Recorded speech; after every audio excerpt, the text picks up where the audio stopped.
Bonjour, ça fait 25 ans que je suis dans le milieu de l'accompagnement, de la formation professionnelle.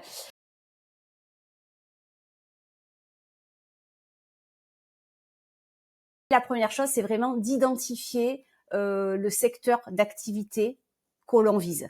Bah, qu'est-ce qu'on cherche et où on veut aller? Connaître un petit peu le marché par rapport au poste que l'on vise, comment le marché se situe sur ce type d'emploi, quel type de structure recrute, privé, public ou quelle taille, quelles sont les fonctions, parce que souvent on parle de métier, mais aujourd'hui on parle surtout de fonctions dans une structure, et les fonctions portent pas toujours le même nom selon le type de structure, selon la taille, l'organisation, etc.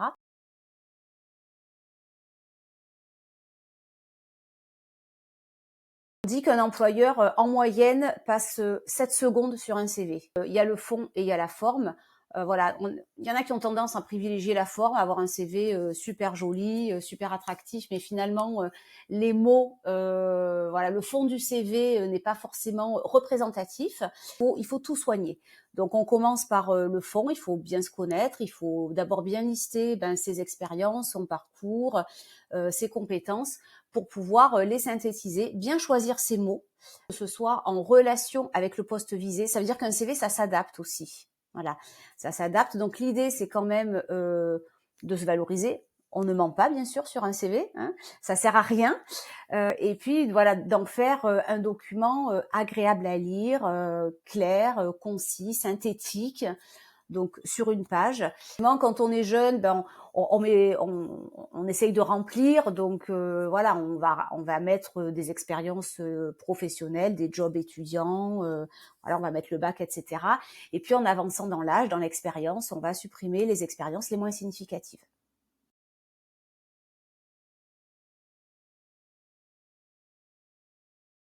La lettre de motivation, on la lit pas toujours, c'est vrai. Si on la lit, il faut qu'elle soit parfaite. Voilà. C'est vrai que souvent, l'entreprise, l'employeur, la structure qui recrute, elle va d'abord regarder le CV. Elle va d'abord regarder si globalement le parcours, les compétences, l'expérience sont cohérentes avec le poste recherché. Et là, si c'est cohérent, là, on va passer à la deuxième étape, c'est la lettre de motivation. La lettre de motivation, ça permet vraiment de personnaliser, et comme son nom l'indique, de connaître vos motivations. Voilà, et c'est très important. On a tendance à faire des lettres souvent un peu standards, qui sont un peu redondantes avec le CV. C'est pas du tout l'objectif. La lettre de motivation, elle doit vraiment exprimer pourquoi vous voulez intégrer cette structure. Et quand la structure lit la lettre de motivation, il faut qu'elle ait l'impression que vous êtes, qu'elle est dans le top 3 des structures que vous souhaitez intégrer. Voilà. Aussi une occasion de raconter votre histoire. Alors, vite fait, hein, on raconte pas sa vie, mais raconter. Des fois, on peut avoir un CV un peu atypique. Donc, la lettre de motivation a vraiment son intérêt pour expliquer un petit peu le fil rouge de son parcours. Voilà, dans le cas d'une reconversion professionnelle, notamment, mais pas que. Elle permet aussi, voilà, de personnaliser, de montrer aussi qu'on connaît la structure à qui on s'adresse. Voilà, c'est important de mettre en avant la structure. C'est ce que je vous disais. Il faut vraiment que l'entreprise ait l'impression que vous avez envie d'intégrer cette entreprise. Vous ne postulez pas par hasard, en fait. Voilà, donc pour moi, elle a son intérêt, elle est importante, il faut absolument pas la négliger, même si elle n'est pas toujours lue, je vous l'accorde, mais si elle est lue, il faut qu'elle soit parfaite, zéro faute, évidemment, c'est une évidence, hein. Pas de faute d'orthographe, de syntaxe, et synthétique aussi. Il faut toujours employer des tournures un peu positives. Voilà, je vous propose ma candidature, parce que souvent je peux lire je vous sollicite pour un emploi. Il faut pas se mettre en demandeur, en fait. Il faut être force de proposition, parce que on a des choses à proposer quand on postule, hein, au même titre qu'une structure, voilà, un demandeur d'emploi, ou voilà, un étudiant qui recherche une alternance ou un stage. Il a des choses à proposer, il a des qualités, des compétences. Donc voilà, on se met plutôt en position positive, voilà, de quelqu'un qui a des services à proposer.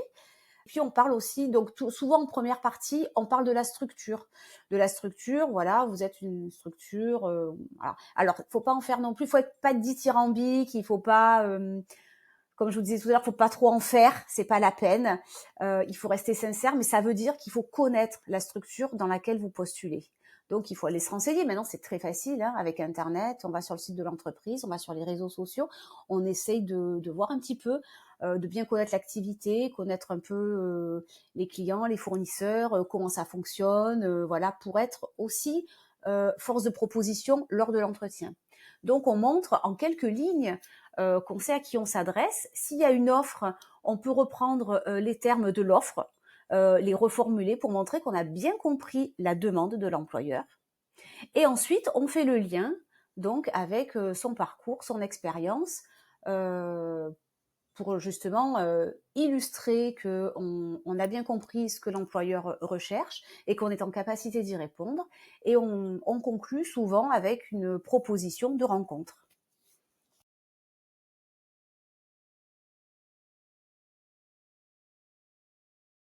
Préparation physique et mentale, j'ai envie de dire.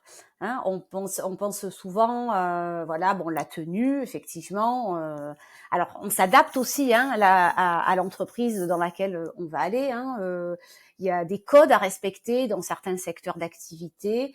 Il y a des secteurs où, voilà, on est plus détendu, d'autres où, voilà, il y a un peu plus de protocoles. Donc, on s'adapte. Si on ne sait pas trop, on reste à peu près, je dirais, correcte, mais pas trop guindée. Parce que voilà, on a parfois des jeunes qui vont à des entretiens en costard cravate et finalement selon le secteur c'est un peu too much, donc c'est pas forcément utile. On repère des petites choses toutes bêtes, hein, mais parce que j'ai déjà vu des erreurs comme ça de jeunes.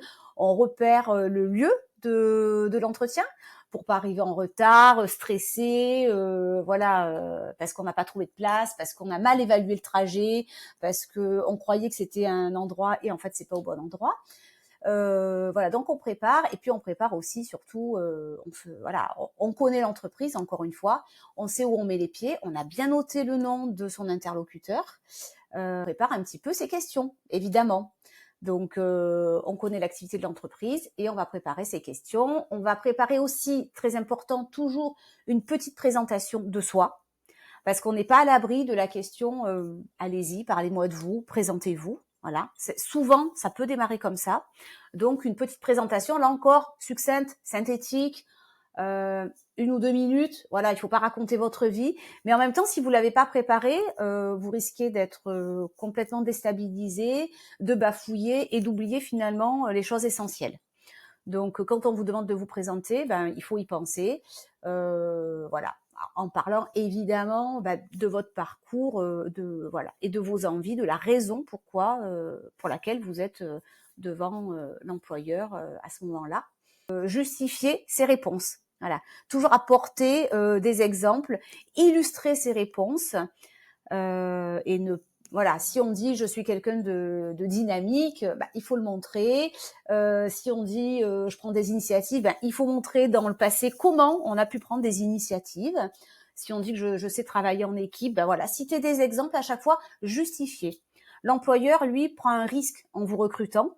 La période d'essai est pas toujours très longue et de toute façon, un employeur investit du temps dans un candidat, donc il faut qu'il soit rassuré. Donc l'idée, c'est vraiment d'être cohérent et de rassurer son interlocuteur.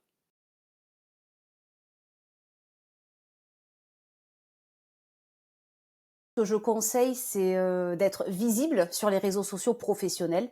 Bon, bah, typiquement sur LinkedIn, voilà, c'est important quand on est en recherche d'emploi d'être visible. Donc, il y a des sites aussi de recherche, je pense à l'APEC par exemple, qui permet de créer son profil.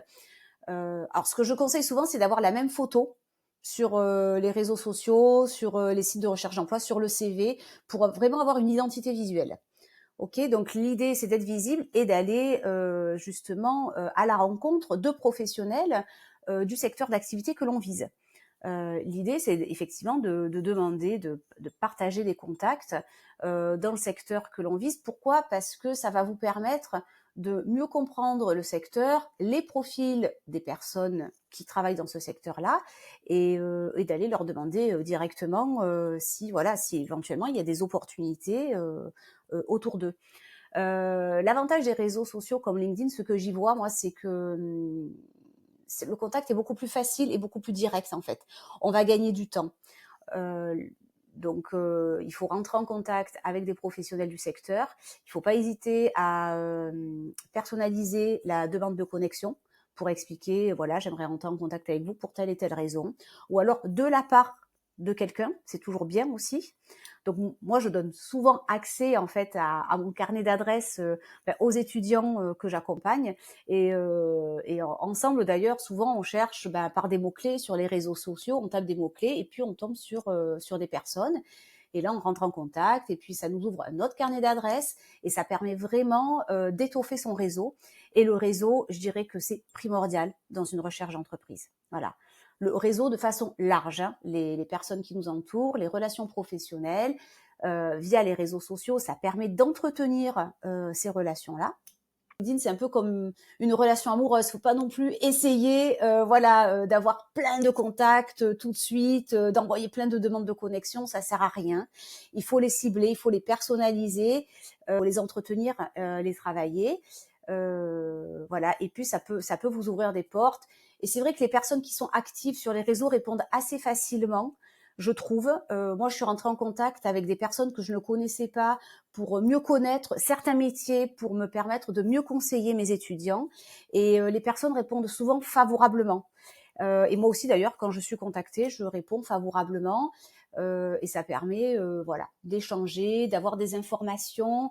Parce qu'on sait très bien que on part souvent du marché caché, du marché visible, et on sait que plein d'opportunités d'emploi ne sont pas forcément visibles sur les sites de recherche d'emploi. Voilà. Donc les réseaux sociaux, c'est un superbe levier qu'il faut utiliser intelligemment.